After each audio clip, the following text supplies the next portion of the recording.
The origin of an head start.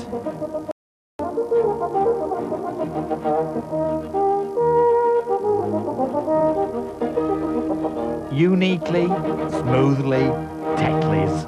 Pick of the Year, Sleepless in Seattle, was co-sponsored by Montblanc Meisterstück Watches, Bali, San Miguel, Alfort's Furniture, Range Rover, Sunray Wall Coverings Limited, People's Phone, Cathay Pacific Airways, East Asia Aetna Insurance, Seahorse Healthy Mattress, Jim Beam, the American Bourbon Whiskey, Jaeger LeCoultre, Burberry's of London, Hong Kong Bank Mondex, Athens 98 Gold Diamond Series Range Hood, Jackal Porter,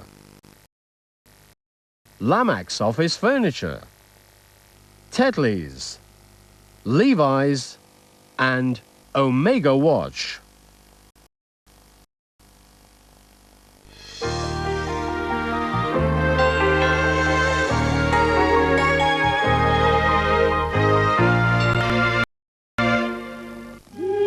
With Jeff Goldblum thinking he's the Messiah, a little sacrifice and temptation may be in order. I can see! The Favor, The Watch, and The Very Big Fish. Monday night in 930. And it's a summary of all the day's top stories next in tonight's edition of the News Roundup. Stay with us. New York's toughest cops are back. Back on a new case. And there's a new proposal. Omega Special, NYPD Blue, on Serial Tuesday night at 9:30. Today's the day, it's our special day. We're lending a helping hand. There's some good we can do to help see someone through. Come join us on the way. Come and walk for millions today. Join in or sponsor the walkers. The New Territories Walk, Sunday, January 11th.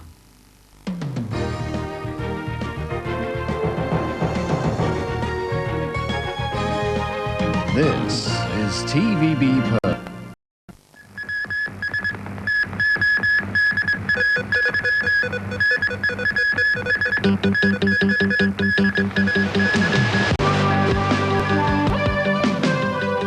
Bird flu prompts clean-up at poultry market. Financial turmoil high on Kuala Lumpur summit agenda. And the running of the Hong Kong International Cup.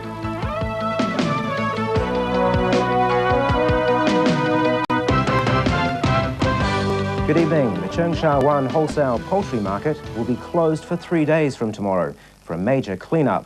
Wholesalers have requested the give the place a thorough sterilisation to prevent contamination by the H5N1 flu virus. Chi-Mei Chow reports. The poultry wholesale market in Cheung Sha Wan will be closed for business for 3 days from tomorrow, an unprecedented move that will enable a thorough sterilisation process to be carried out. Cleaners took over the place at the end of trading early this morning. Wholesalers hope the decision will help boost public confidence in the poultry market, a sector that had suffered a business downturn since the beginning of the bird flu scare. Retailers also welcomed the move.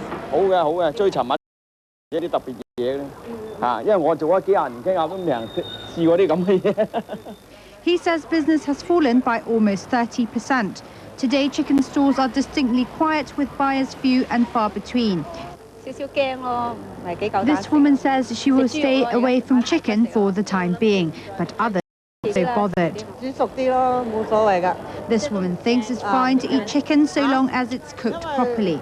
The Cheung Sha Wan market supplies 60% of poultry consumed in Hong Kong, but retailers say the closure will not lead to a shortage of supply as they have other sources. Chi Mei Chow, TVB News. Hong Kong laws prohibit the sale of cigarettes to minors, but shops are still defying these laws with little fear of punishment. Louisa Lim reports.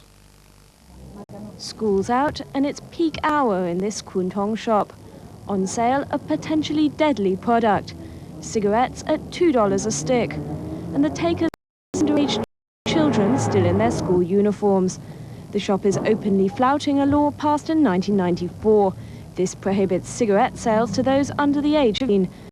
The maximum penalty is $20,000. This highlights the problems of enforcing the legislation.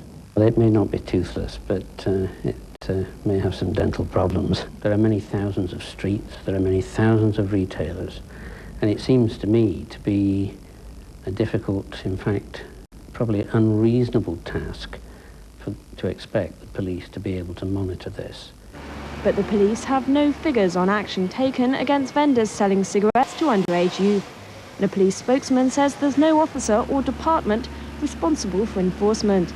Anti-smoking campaigners are seeking a meeting with the police commissioner to discuss these problems.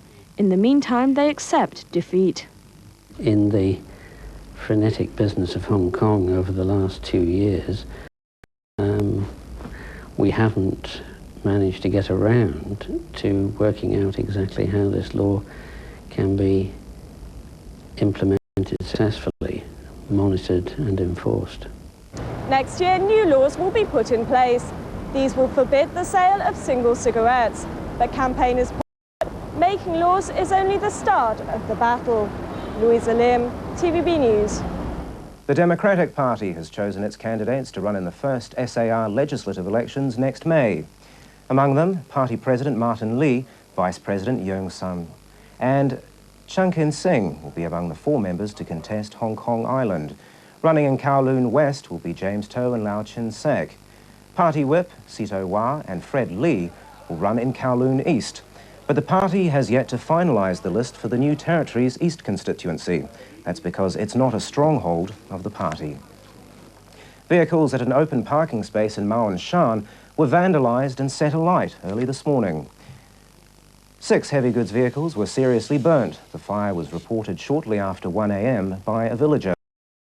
The incident occurred near Lok Wo Sha Lane off Sai Sha Road. Firefighters took half an hour to extinguish the flames. 12 other vehicles, including one motorcycle, were damaged. The side windows of some lorries were found shattered. Firefighters found 10 beer bottles filled with paint thinner at the scene. Police are still investigating the incident. A Taiwanese firm is to buy the Hong Kong branch of the failed Yamaichi Securities Company of Japan. A statement from the Core Pacific Group says an agreement has been reached for the 100% acquisition of the Hong Kong unit. Yamaichi, Japan's 4th largest brokerage, collapsed last month with debts of $29 billion. At the time, Hong Kong officials said the local branch here was well managed and should not be affected. President Jiang Zemin has arrived in Kuala Lumpur for the summit of the Association of Southeast Asian Nations. China is a major trading partner of the 9-member association, which is marking its 30th year. Also in town for the ASEAN summit is Japanese Prime Minister Ryotaro Hashimoto, as well as South Korea's Prime Minister. Discussions are certain to include Asia's current economic crisis. James Legilia takes a look at the agenda. The currency crisis ravaging Asia is expected to dominate the first summit among the 9 members of the Association of Southeast Asian Nations, together with key partners China, Japan, and South Korea. Another economic topic on the table is the development of the Mekong River region. It's hoped that will boost the economies of ASEAN's more backward members. Also on the agenda are environmental issues, including the severe haze from forest fires in Indonesia, which blanketed the region for months, and her tourism. Politically, China has agreed to multilateral discussions on potentially explosive territorial disputes in the South China Sea. And discussions with South Korea are expected to cover the current 4-party talks on a permanent peace settlement on the Korean Peninsula. The 3-day talks, which are actually a series of summits, are to start with an informal dinner this evening. ASEAN leaders will meet among themselves tomorrow, after which they'll sit down with Chinese President Jiang Zemin, Japanese Prime Minister Ryotaro Hashimoto, and South Korean Prime Minister Ko Kun. On Tuesday, ASEAN will meet separately with each of the 3 partners. absence is Indonesian President Suharto, the only founding leader of ASEAN still in power. His decision to skip the summit on doctor's orders was itself a destabilizing factor in currency markets last week, amid speculation that the ASEAN elder statesman is suffering from something worse than fatigue. James Lagilia, TVB News. China's foremost political prisoner, Wang Dan, has been oblivious to the release of fellow dissident Wei Jingsheng. His family told him the news yesterday. Wang's mother says she's given up hope of medical parole for her son, although his health is getting worse. Mary Lois Chan reports. Visiting her son in prison this weekend, Wang Dan's mother brought him news of another man's freedom. Wei Jingsheng, called the father of China's democracy movement, was granted medical parole 4 weeks ago and now in the United States. From